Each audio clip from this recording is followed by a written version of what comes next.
PWFA could not come at a more critical time for workers because sadly there are going to be countless more pregnant people in the workplace as a result, quite frankly, of being forced to stay pregnant when they don't want to be. From the ACLU, this is At Liberty. I'm Kendall Ciesmeyer, your host.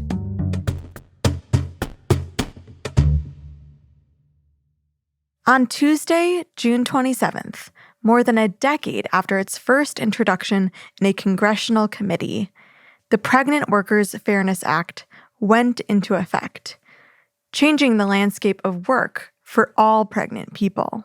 Before this law, many pregnant workers had to decide between protecting their jobs and protecting their health. While there have been efforts in the past to protect pregnant workers, employers have always been able to find loopholes to avoid providing accommodations. Against their judgment and against their doctor's judgment, pregnant workers have had to lift heavy objects, stand for hours on end, and expose themselves to harmful chemicals.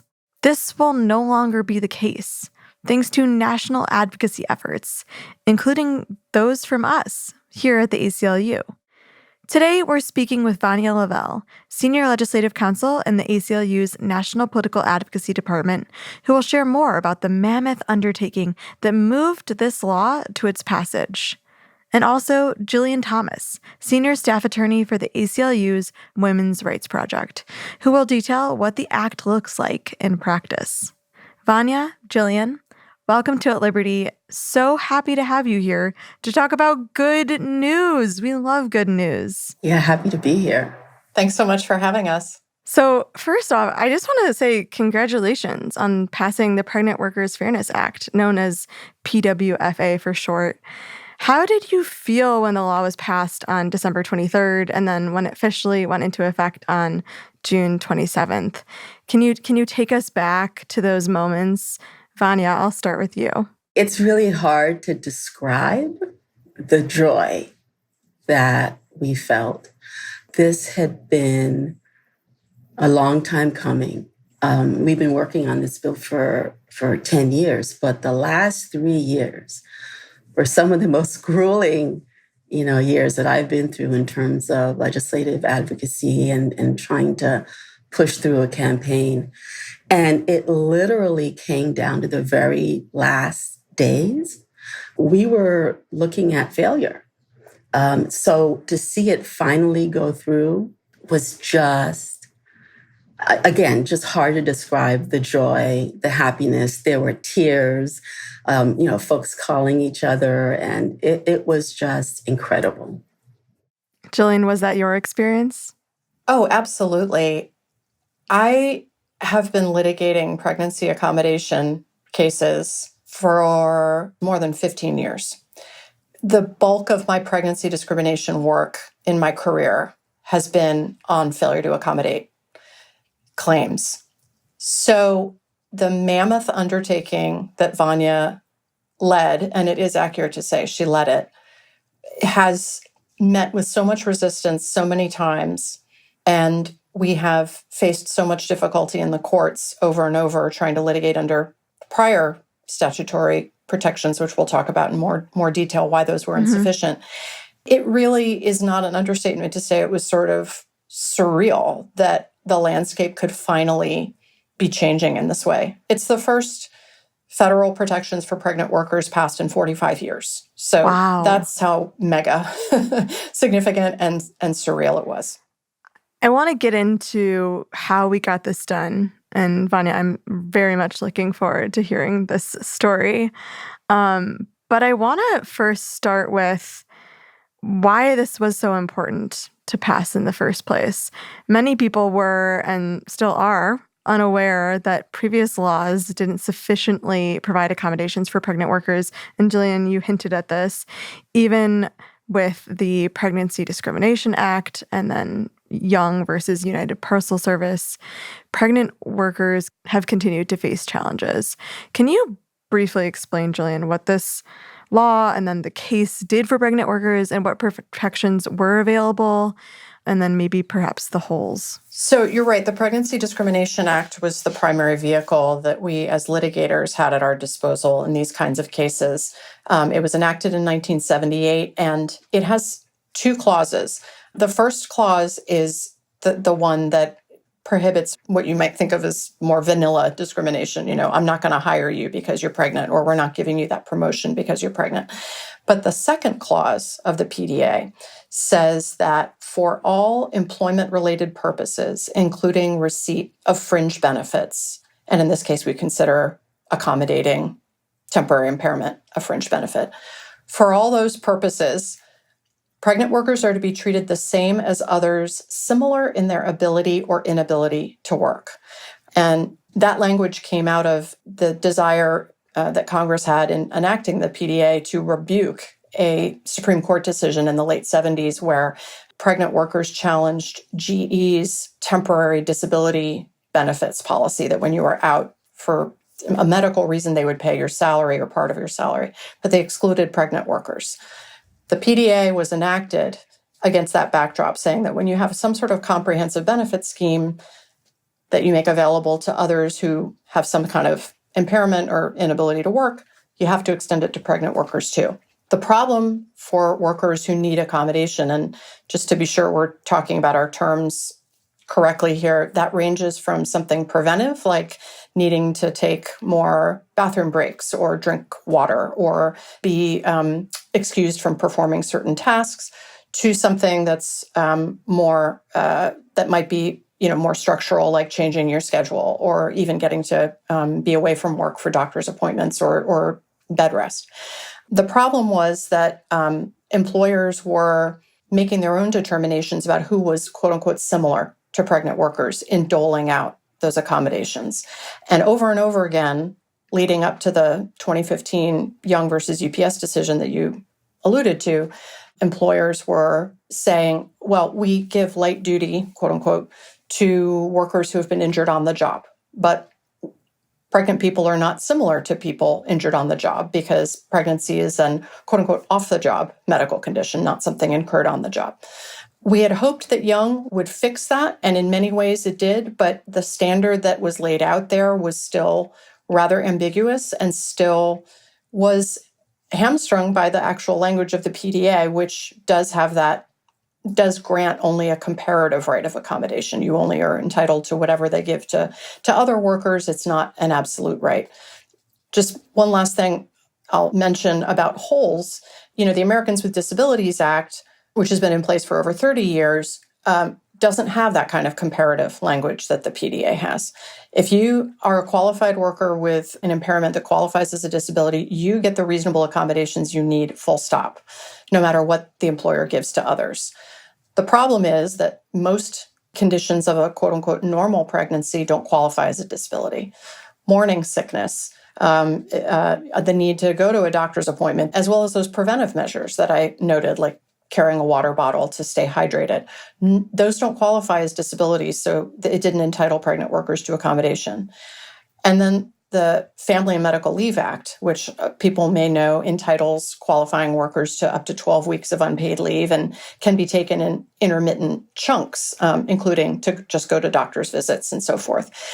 But the problem there is that you have to have worked for an employer for a full year, full time. Your employer has to qualify under the FMLA. It only covers employers of 50 or more employees, which leaves out a lot of people. And so a lot of pregnant workers didn't qualify for FMLA leave, or even if they did, maybe they'd used it up. So the PWFA filled really critical gaps in the federal anti-discrimination regime that had been left by the comparative language in the PDA, the eligibility requirements of the FMLA, and the fact that most normal pregnancies don't qualify as disabilities. Thank you for that rundown. That was really, really helpful just to understand where the holes existed. Vanya, given the holes that were very clear to us at least, Was it difficult to convince people that pregnant workers needed this new law despite the fact that some protections already existed? Did you meet any kind of resistance on new legislation given the fact that there has been legislation? Yeah, there's always resistance to new legislation. Folks joke that, the Senate is where bills go to die, right? And again, even with a bill with as much bipartisan support as PWFA had ultimately, it almost didn't happen. So we did spend a fair amount of time explaining, just as Jillian just did, why there was a need. But I think something we did that was also critically important is not just explain the need, but bring workers and women's stories to the forefront so folks could see the need and feel the need. When we look back, and I've been asked this a few times about why did PWFA succeed? And I do think this just huge story bank that we had and that we disseminated widely in Republican offices and Democratic offices in the House and the Senate really made a difference. But it took 11 years of hard work to get it over the finish line, but I'm glad we did. If I could add one thing to Vanya's response, my understanding, I am not the lobbyist in this group, but I know that legislators like to be able to quantify a problem, how many people are affected by this. And it's difficult to say because so many people don't get the accommodations they need because they just don't ask, they don't bother. There was a study that came out some years back by our partners at the National Partnership for Women and Families that estimated that roughly 250,000 people every year didn't get the accommodations they needed, whether because an employer had expressed policies or because they had been denied before, or they just didn't ask because they had seen others get denied. And we also can extrapolate knowing how many pregnant people are in the workforce at any given time, and it's roughly 3 million people. Lots and lots of people work in jobs that are dangerous in one way or another at some point during pregnancy.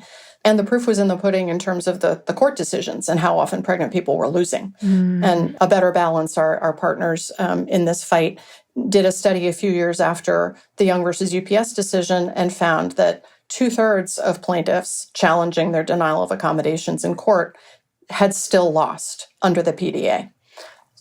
So that comparator requirement was really working a lot of mischief. Even when we thought the law was very much on our side, it was still failing us. That's good context and really important to understand just the breadth of the problem. Vanya, I wanted to ask you, you mentioned that one of the most effective ways that you found in moving this forward was in telling and centering the stories of pregnant workers. Do you have a story that you could tell us? Well, we have so many ACLU clients whose stories we shared on Capitol Hill. And in fact, one of our ACLU clients, Michelle Durham, testified. There was a hearing in Congress, the very first ever hearing on the Pregnant Workers Fairness Act. And it was a fantastic panel that included Michelle, who told her story. She's a young woman who wanted to be an EMT, always wanted to be an EMT. Finally was able to get a job as an EMT, and then learned that she was pregnant. And her doctor told her, oh, by the way, this is Jillian's client. So Jillian, if I get anything wrong, feel free to jump in and correct me. But, her doctor told her not to lift more than 50 pounds. And that meant it was impossible for her to lift the gurneys. That was a part of her job. So instead, she asked her employer, can I work dispatch? Is there another job that I can do while I'm pregnant? And they said no. Just flat out said no. Though they did provide, dispatch jobs to other workers, but not for Michelle. And this really impacted her life. She had to move in with her grandmother. She lost her health insurance. So there were all these bills. I mean, you think about these women at a time in their lives when they need their jobs, they need the income to support their families, they need their health insurance. To suddenly have that taken away just because you ask for a simple accommodation. I would talk to the average person when I did this advocacy over the last few years, and folks could not believe this was happening. The word I heard over and over, like, this is common sense. This is common sense to provide these accommodations. And they couldn't believe I was working for 10 years to pass a bill to address this problem. And I do think ultimately, when you look at the numbers for passage in the House, the first time it went to a vote, it passed, I think it was 329 to 103. And the second time it passed with really huge numbers. It passed 19-2 in the Senate committee. So I think members of Congress are beginning to realize this is common sense. This is good for business. This is good for moms. This is good for families. This is good for the economy. So yeah, the stories really allowed us to show how important this legislation was. Thank you for sharing Michelle's story. I think it's also really important to name that this is not just a women's rights issue, it's a racial justice issue, that so many workers of color were particularly harmed by the gaping holes in the legislation. How did that play a part in the movement? How did you seek to center pregnant people of color in particular, Vanya? Yeah, we did multiple letters that were led by organizations like Black Mamas Matter. We engaged the Black Maternal Health Caucus on Capitol Hill. This was not just a racial justice issue, but it was a maternal health issue, right? And we know the crisis that's happening with maternal health among Black women. So again, another key piece of passing PWFA, it was this broad coalition of civil rights groups, labor groups, business groups, maternal health groups, faith-based groups, who all spoke of the importance of, meeting the needs of moms and families and workers. I'm so appreciative that you just made the connection for us from PWFA to addressing some of the larger context when we think about the problems that pregnant people face in America, specifically pregnant people of color. The maternal mortality crisis that you just named is something I wanted to get into. It's also arguably, I think, a really difficult time to be a pregnant person in America. If we think about the landscape that we're living in right now, we just saw in the last year a real complete disaster when it comes to reproductive access for so many people in this country. Jillian, when we look at the legal landscape impacting pregnant people, we look at reproductive access, how does this add to the importance of PWFA right now? PWFA could not come at a more critical time for workers because, sadly, there are going to be countless more pregnant people in the workplace. And as a result, quite frankly, of being forced to stay pregnant when they don't want to be. And moreover, the people who are going to be least able to access abortion, that's going to be low-income women, and that's a group that is disproportionately Black and brown. And so when you have an enormous, exponentially growing population of people who face higher risk pregnancies overall, doing that dangerous work, it's a recipe for disaster if those people don't have a route to keep earning their paychecks while maintaining their health. Absolutely. It also just strikes me like our lack of guaranteed parental leave or other supportive family policies also make the PWFA more important and more significant. Vanya, do you feel like the landscape that we're living in impacted how Congress received the PWFA and how you were able to get it done? It's a really interesting question. The landscape helped and the landscape hurt. It helped certainly that, Congress was unable to pass some of the bills that were critically needed, like paid leave, right? We saw during the pandemic how important paid leave was to families, so they could take care of themselves and their families, and childcare. Those were two pieces of legislation that folks had been trying to pass over the last couple of years, really mounting significant campaigns to get those things over the finish line, and we weren't able to do it. So I think there was a willingness on the Hill to find a way to address the needs of families, and PWFA, we were able to build strong bipartisan support to get it done. On the other hand, the landscape, I have to say, with the Dobbs decision, made things difficult for PWFA because the Dobbs decision made the Senate, I think, a more polarized place than it usually was. And it was right before an election year. And folks aren't looking for a lot of bipartisanship in an election year, right? Like that just tends to be the reality. And PWFA was a quintessentially bipartisan bill. So it became less of a priority, I think, at certain points in the year post-Dobbs. So we had to really fight to make sure it maintained, that it continued to be a priority. The political headwinds that a piece of legislation faces is always really interesting, to say the least, and definitely accounts for why it takes so long to pass something that even is bipartisan, as you mentioned. What kind of trips me up here, especially as you mentioned, Vanya, that in the last year, the Dobbs decision made it a harder place in some ways because it was an election year. People didn't want to be bipartisan. You'd think that in order to kind of, maintain the talking point of we care about people having children, that it would be really hard to have them then deny movement on this piece of legislation as being a supportive feature for pregnant people.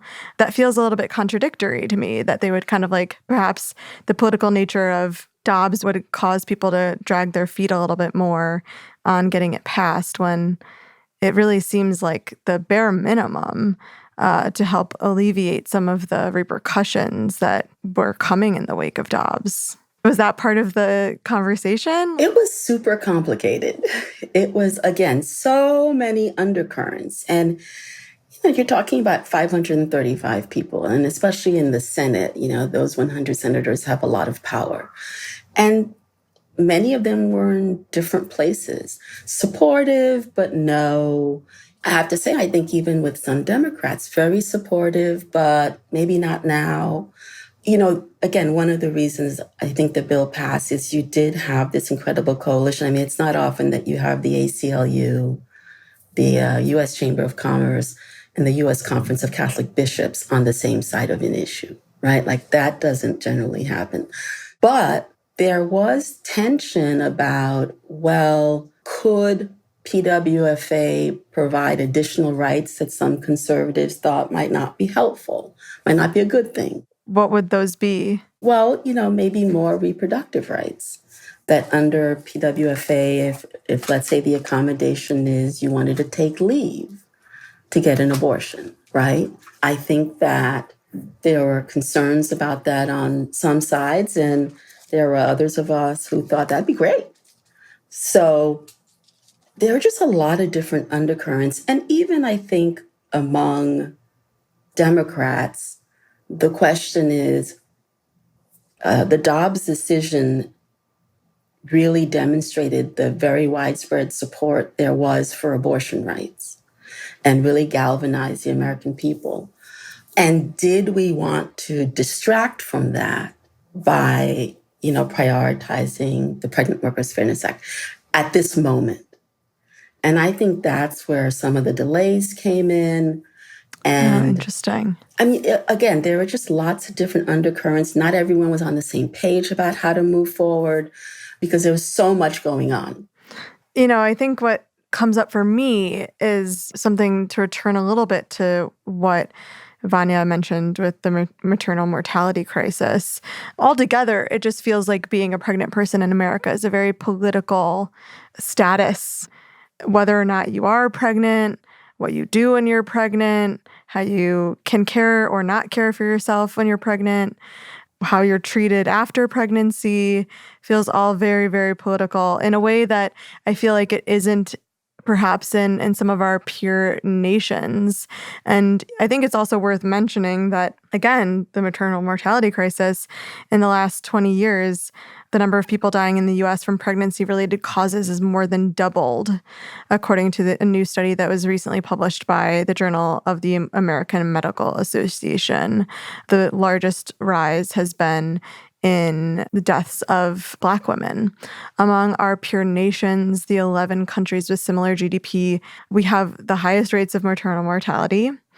In a recent NPR story, Dr. Elizabeth Turlow, Chief Medical and Health Officer at March of Dimes, which is a maternal health nonprofit, says that the difference is in the kinds of services that other countries provide. They wrap services around new mothers. They give them support for everything from mental health, cardiovascular, diabetic, pelvic health. These things are just considered standard fare in other countries. The PWFA, to be clear, is working on one piece of the puzzle for pregnant women, which is jobs and job conditions. I wonder if both of you feel that this win allows for deeper, broader conversations about what else we can pass legislatively to bring the U.S. to match our global peers in support and care for pregnant people. I want to try and be optimistic about this. I know that there are advocates, organizations and individuals across the country who are never going to give up, who are always going to fight to strengthen our safety net, to fight to pass legislation that supports workers, women, families. But it's hard. It's really hard. I'm not under any illusion that passing the Pregnant Workers Fairness Act and happily the Pump for Nursing Mothers Act, we passed both of those in December, that's going to open the floodgates. We were very lucky that we were able to get the 60 votes that we needed, because you need 60 votes to do anything in the Senate, right? But there are a lot of these issues where we don't have those 60 votes. Mm-hmm. And the current makeup of Congress, we don't expect to see much movement on legislation that we care about. But what gives me solace is that I know that there are organizations and individuals who will never stop fighting. I share your head-scratching, fist-shaking, insert additional metaphor here, about the hypocrisy of our policies and our culture around pregnancy in this country, that we fetishize the baby bump. We fetishize motherhood, the multi-bazillion-dollar industry that is Mother's Day, and yet provide virtually nothing to people to support motherhood and kids. I will say, and I try to be optimistic too, but this work will make a pessimist of anyone. I will say, however, that the reason that I love working on employment law as my specialty is that the workplace is in so many ways kind of a laboratory for moving the cultural needle. And, of course, there's always the discussion of the chicken and egg, which comes first. Is it the legislation that forces changes in the workplace and then that moves culture? Or is it because cultural changes manifest in the workplace that it makes legislative change possible?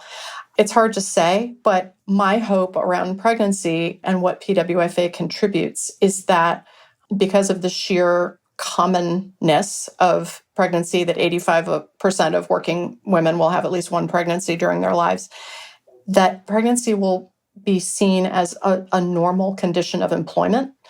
And it's temporary. It's no big deal to be providing pregnant people what they need to keep them on the job. And they're going to repay their employers with loyalty and longer tenures if they are supported.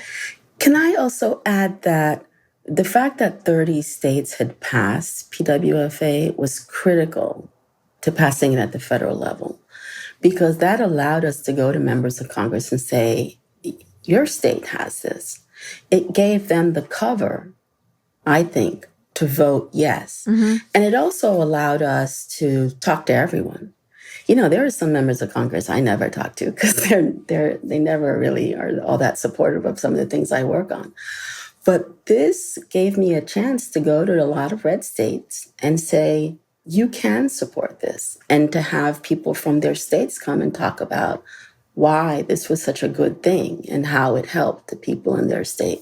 So that was another critical piece of passing PWFA. Yeah, absolutely. It's very clear that this was a behemoth effort that brought together all different folks. I want to get to what the PWFA actually is and what it says and what it's going to give us in seeking to support pregnant workers as we continue on. And so the Pregnant Workers Fairness Act says that employers must give, in quotes, reasonable accommodations to pregnant people unless these provisions would impose an undue hardship on the employer. At a high level, I'm wondering if we could just explain what is a reasonable accommodation and what is undue hardship, and how did this language become included in the Pregnant Workers Fairness Act, and why was this the right framework for it? I will say the language that we used, we modeled after the Americans with Disabilities Act, right? Because employers had been doing that for 30 years, undue hardship. There's a lot of case law about what that means and what that looks like. I think it helped allay some fears that employers might have about, well, wait a second, what new regime are you creating that's gonna, really screw us over? As Vanya said, the concepts of reasonable accommodation and undue hardship are borrowed from the Americans with Disabilities Act. And case law has established what an undue hardship is. And the answer is it depends. It's a multi-factor test, nothing mathematical. It's going to depend on the nature of the limitation, the nature of the accommodation sought, the duration of the accommodation, its cost. It's going to be looking at how many other people are doing the job role that person is doing. And so it's a multi-factor test, case-by-case basis. But we do really have the benefit of the fact that employers have been complying with the ADA, at least in theory, for over 30 years. And something that's critical, though, is that unlike many disabilities, which can be permanent, the pregnancy is by its nature a temporary condition.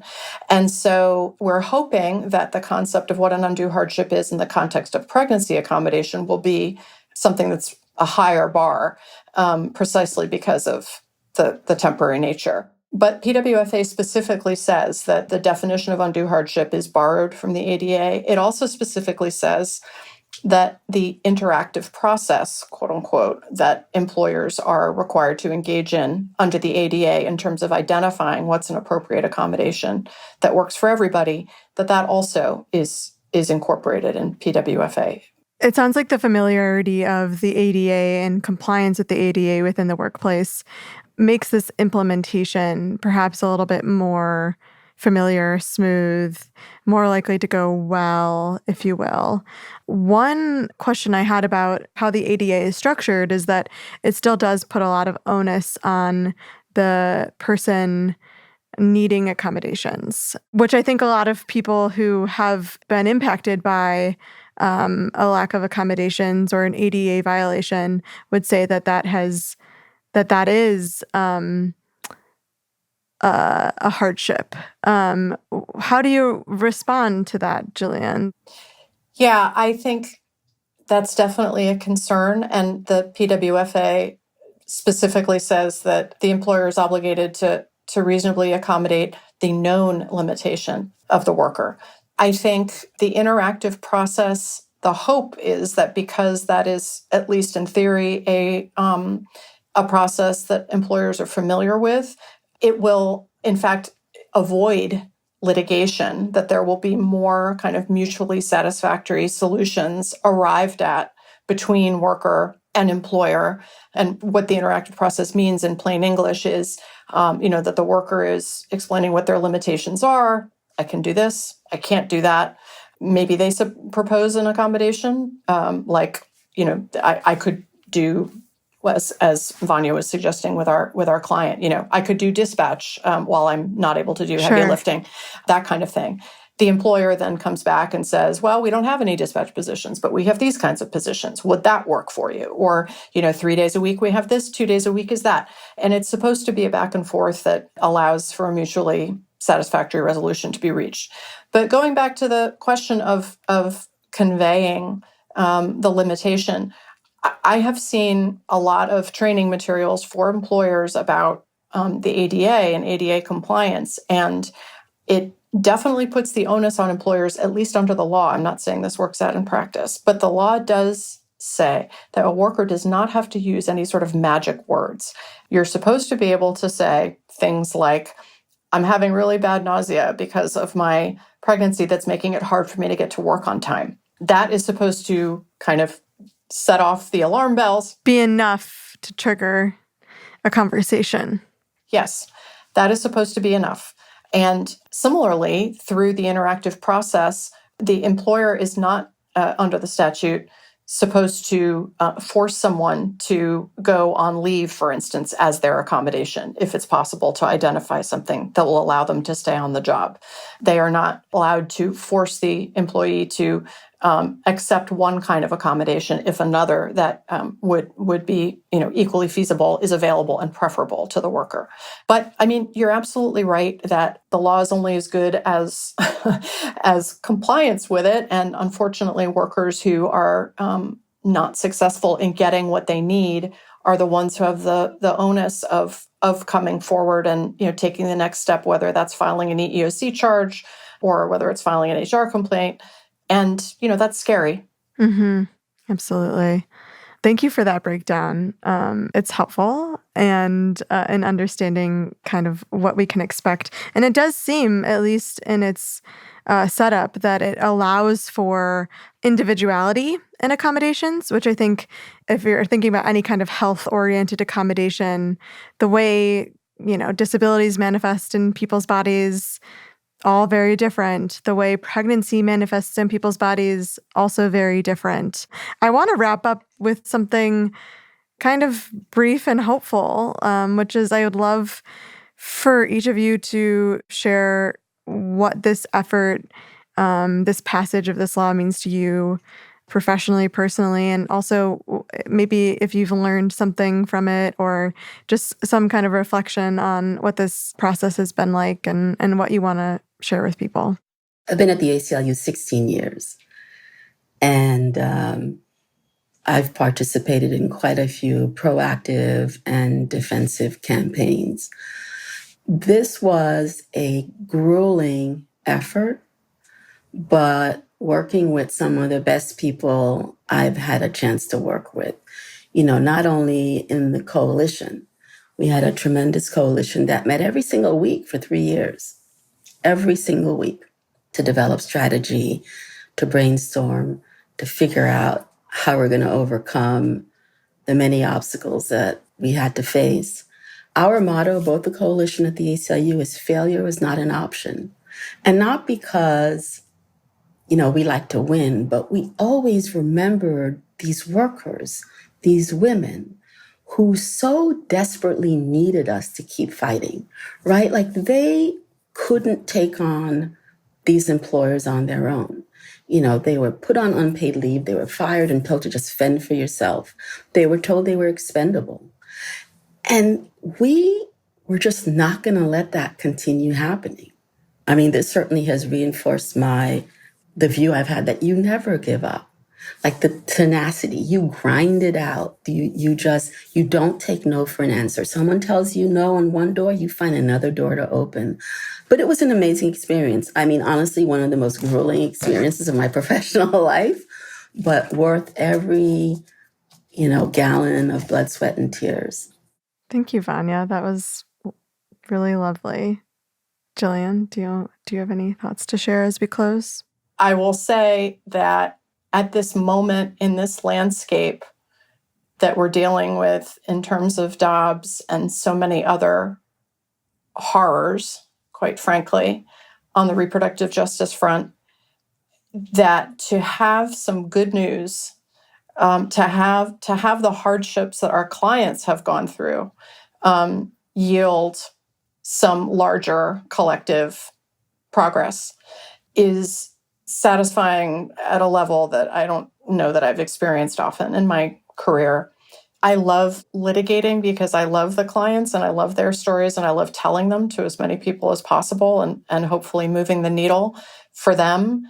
But to have their stories and what they've gone through advance the needle for so many other people is truly gratifying. But I can tell you I've been in touch with them. And, the exclamation points in the emails rejoicing over this gigantic step forward, are really profoundly moving to me. And I'm very hopeful that it really will make a difference in terms of people getting what they need and it being no big deal. And, that's really the best outcome, is that I don't get any phone calls. Right. Because this law works the way it's supposed to. And there is nothing more gratifying than having an intake come in through our website or someone call and have a problem and be able to say, well, guess what? There's this new law and here's information about it. And why don't you go back and see what can happen? And to be able to empower people in that way to be their own advocates is amazing. It's also incredibly gratifying to arm people to not have to engage in a fight at all. Yeah, absolutely. That's the goal, right? I mean, that's the goal of all the work that we're doing is to make sure we have the legislation so that we don't actually have to get to litigation or to arm our litigation efforts with some real heft, if you will, to make it easier for these wins to happen. I'm so glad that you both came and spent some time with us and shared the effort. Thank you very much for joining me, Jillian and Vanya. Thank you so much for lifting up this tremendous win. It's a pleasure to talk about good news. Yes, thank you so much. Amazing. Thanks so much for listening. If you enjoyed this episode, please subscribe to At Liberty wherever you get your podcasts and rate and review the show. We really appreciate the feedback. At Liberty is a production of the ACLU, produced by me, Kendall Ciesmeyer, and Vanessa Handy. This episode was edited by Matt Boynton. Lila Sheridan is our intern. Until next week, stay strong.